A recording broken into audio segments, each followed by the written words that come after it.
The crowd gathered at Buckingham Palace was buzzing with excitement, all eyes on the unmoving royal guard in his pristine scarlet coat and towering bearskin hat. Toward the front, a young boy in a wheelchair had quietly made his way through the sea of spectators, his hands clutching the sides of his chair with a mix of nervousness and hope. Most people thought they knew exactly what to expect. A picture-perfect display, flawless footwork, and stoic soldiers refusing to break focus, no matter the distraction. But then, in a completely unexpected turn, one of the guards broke ranks and began walking straight toward the child, leaving everyone stunned and speechless. It was a radiant afternoon, the kind that made the marble facade of the palace shimmer like silver in the sunlight. Tourists packed themselves tightly behind barricades, angling for the best view along the mall. Phones and cameras were raised high, capturing every second of anticipation. In the middle of it all sat Liam, an 8-year-old boy with bright eyes and dreams as grand as the palace itself. His mother stood just behind him, trying her best to keep his view clear. Liam had adored soldiers ever since he first held a plastic figurine in his hands, and today was meant to be the moment he saw a real one, close enough to hear the crunch of gravel beneath those polished boots. But as more people arrived, the crowd thickened, rising above him like a wall. He could barely see between the legs and elbows pressing in around him. A few polite asks from his mother for people to give the boy space were either ignored or dismissed. It got worse when a loud man with a bulky camera bag began elbowing his way to the front, grumbling as he shoved past others. "Move, I need this shot," he barked, completely unfazed by the wheelchair or the mother's quiet explanation. Some nearby tourists looked uncomfortable, and a few tried to calm him down, but he brushed them off with a scoff. "I didn't come all this way to be stuck behind a kid in a chair." The tension in the air shifted. Liam's mother tried to guide him aside, just enough to avoid conflict, but the man trailed them aggressively, determined to claim the spot. A couple of bystanders moved in to block him, offering a bit of protection, but something about the moment felt different, like the entire gathering was holding its breath. The soldier ahead hadn't moved an inch, face blank, gaze locked forward. Still, it felt as though he saw everything. Whispers spread among the crowd. Would the guard continue with his legendary stillness, or had a line finally been crossed? Just when Liam seemed on the verge of giving up, the man's behavior grew bolder. He stood directly in front of the boy, raising his phone high and snapping selfies that blocked Liam's already narrow view. When that wasn't enough, he began loudly mocking the ceremony and the guards themselves, joking about their stiff posture and brushing off any attempts to reason with him. The boy, who had only wanted to see his hero up close, sat quietly as the confrontation unfolded, unaware that something extraordinary was about to happen, something no one in the crowd, or in all their photos and videos, could have anticipated. A few feet away, Liam clutched the small Union Jack flag he'd brought, tears brimming in his eyes. That morning, he had begged his mother, "Just one good photo, please. One where I can actually see the guard." Now, that simple dream felt like it was slipping through his fingers. His mother, voice laced with a desperate kind of kindness, tried once more. "Please, my son's been looking forward to this for so long. Could you step aside for just a moment?" But the man only let out a sharp, mocking laugh. "He can see just fine if you roll him back a bit." The surrounding crowd went still, stunned by his cruelty. Uneasy glances passed between strangers. A teenage girl nearby, filming with her phone, murmured, "This is awful." The tension ratcheted higher when the man, now emboldened, began imitating the guard's rigid stance, puffing his chest and freezing in exaggerated mockery. "Look at this guy, doesn't even blink," he jeered, stepping dangerously close to the soldier's face. The guard, unmoved, stayed fixed in his position, arms at his sides, rifle resting, expression blank. His discipline was clear. Do not respond. But gasps rippled through the crowd as the man leaned in, making faces inches from the guard's nose, snapping photos like it was a joke. No one expected the soldier to react, but everyone was wondering what might happen if he pushed just a little further. Then, as if not satisfied, the man turned his attention back to Liam, pointing rudely and saying, This is it, kid. This is all they do." He bent down and shoved his face close to the boy's, making Liam recoil into his mother's hand. Then, without any warning, the man kicked one of the wheelchair's wheels, just enough to jar it slightly, as if trying to force Liam out of the way.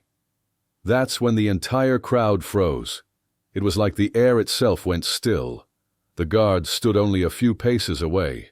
Surely he wouldn't intervene. That wasn't allowed. Liam's mother gripped the chair, trying to pull her son back, eyes wide with fear. The man smirked. "These guys don't break protocol. Not even for a kid," he said smugly. Someone in the crowd couldn't take it anymore and shouted, "Back off!" More people began moving forward, instinctively forming a loose wall around Liam and his mom. A palace official nearby was watching with visible unease. It all revolved around a single question no one dared speak aloud. Could this soldier, trained to be motionless, truly ignore what was happening right in front of him? The moment hung in the air like the beat before a thunderclap.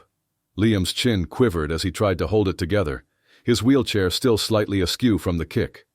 He looked at the guard again, searching that impassive face for any flicker of kindness or strength. His mother squeezed his shoulder, whispering comfort. And then, something broke the stillness, a movement so subtle, most would have missed it. The guard turned his head just slightly. Not much, just enough to see Liam, and the man who had crossed every line. People noticed instantly. Someone pointed and whispered, "Did he just move?"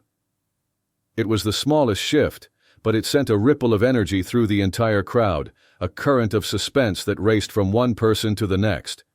Because if the guard had acknowledged anything at all, then this carefully controlled moment might be about to unravel. Before anyone could say more, the man lunged for Liam's little Union Jack flag, as if planning to wave it mockingly near the soldier's face, but his hand never reached it. In one fluid turn, the guard pivoted sharply off his designated line, breaking formation in a way that stole the breath from the entire audience. Gasps rang out. Phones lit up. For dozens who had come to witness perfect military precision, this sudden deviation was stunning, unthinkable even.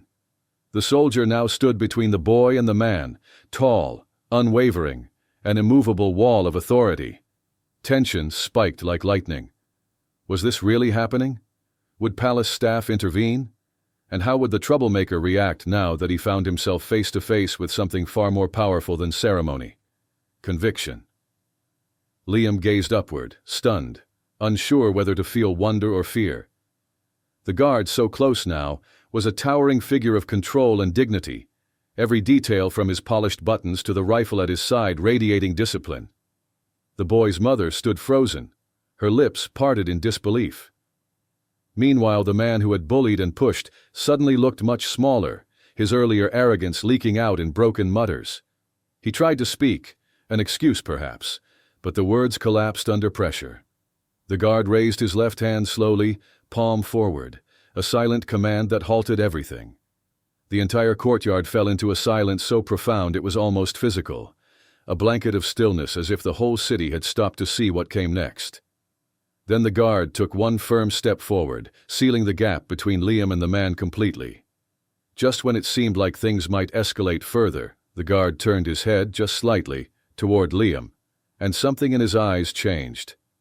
It was the smallest shift, but it softened the steel behind his gaze, revealing a flicker of compassion beneath the uniform. No one could have predicted what he did next. Moving with calm precision, the guard lowered himself onto one knee beside the wheelchair, meeting Liam's eyes at level. His rifle remained in his right hand, still held with purpose, but his left reached gently for the boy's armrest, resting there with quiet reassurance. The entire crowd seemed to inhale at once. Even the man who had caused all the commotion stood there, frozen, his mouth slightly open. And then the guard spoke. His voice was low even, and carried the warmth of someone who truly saw the person in front of him. "Are you okay, young man?" The words seemed to echo through the courtyard. Liam gave a small nod, emotion flooding his face as he tried not to cry. For a child who had dreamed of seeing a real royal guard, hearing one speak to him, was beyond imagining.